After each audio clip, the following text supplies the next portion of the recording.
They say your past doesn't define you, but sometimes it gives you the strength to build a future worth fighting for. This is my story. It didn't begin with a gown and a ring.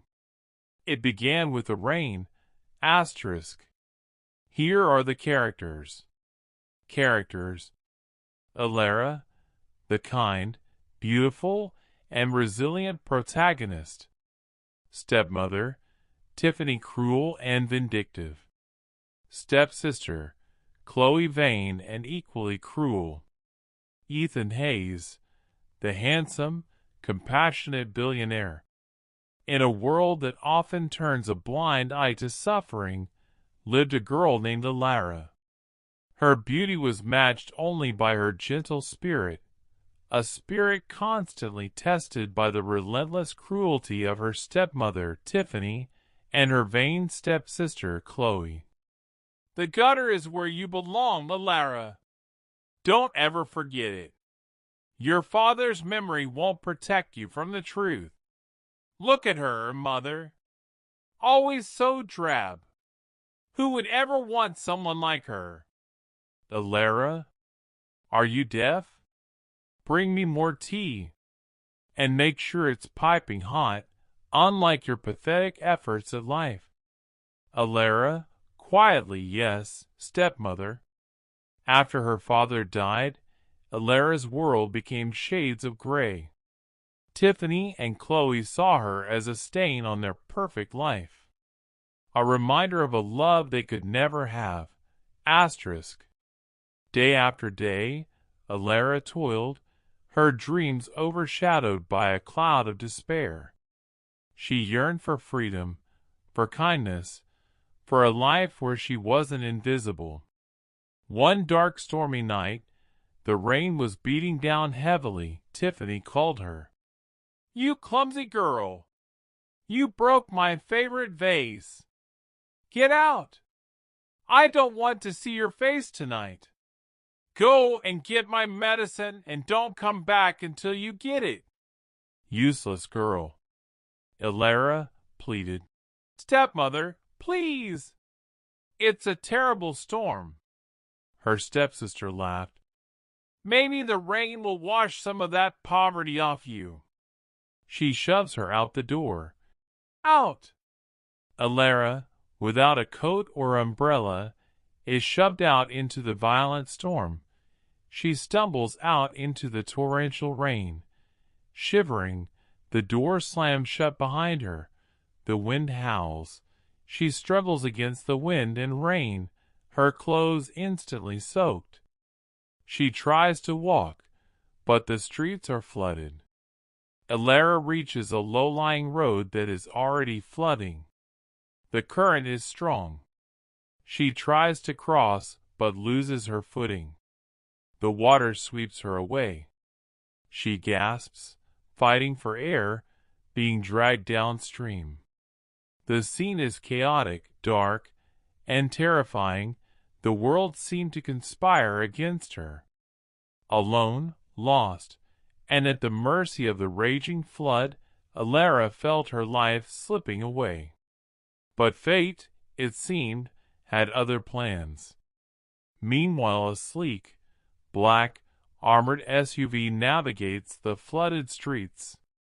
Inside, Ethan is on a video call, looking stressed but powerful. He told his driver, "Divert the convoy.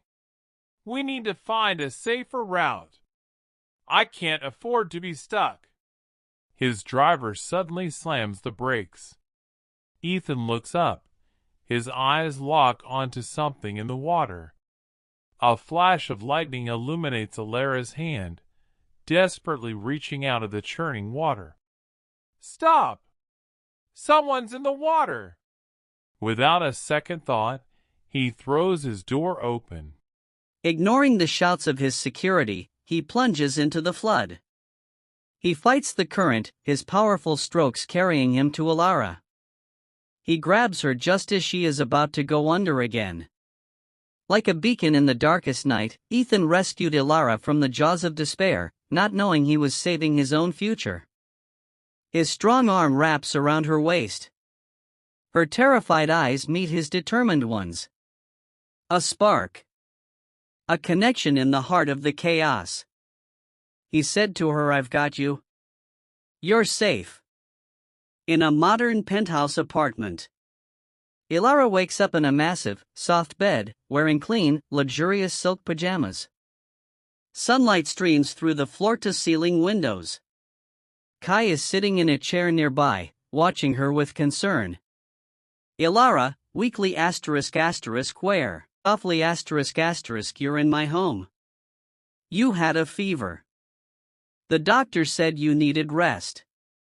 In the process of Elara's recovery, Kai, the powerful billionaire, is surprisingly gentle. He spends time with her, he brings her food, they talk, they share stories. He sees her not as a pauper, but for her resilience, kindness, intelligence, and inner strength. In his world of glass and steel, she found a warmth she had forgotten.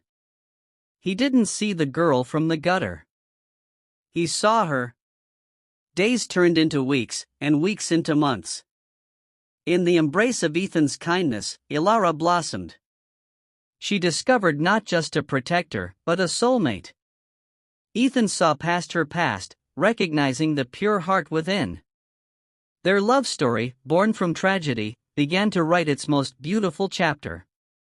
He takes her to his corporate office, a towering skyscraper. He introduces her to his world, asking for her surprisingly sharp insights. Months later, a lavish charity gala hosted by Kai's company. The room is filled with the city's elite. Serafina and Chloe, having heard the rumors of Kai's mysterious new partner, have wrangled an invitation. They are dressed in gaudy, over-the-top outfits. The grand entrance. Kai, in a tailored tuxedo, enters with Elara on his arm. She is breathtaking in a sleek, powerful gown, her hair styled to perfection, wearing stunning but tasteful jewelry. She is the picture of elegance and power. Tiffany and Chloe were shocked. Their jaws drop. Their expressions shift from curiosity to disbelief, then to pure, unadulterated horror. Elara walks directly up to them, her voice a calm, icy whisper, "Hello, stepmother, Chloe, the gutter sends its regards." Kai steps forward and wraps his arm protectively around Elara. His voice was cold and authoritative. "Ah, you must be the women who threw my woman out into a flood. I believe you were trying to secure funding for your little boutique? Consider your request denied. In fact, consider your business blacklisted from every major distributor in this city." Tiffany stumbles back, her face white. Chloe looks like she's about to be sick. The surrounding socialites begin to whisper and point, their looks of disdain cutting deeper than any insult.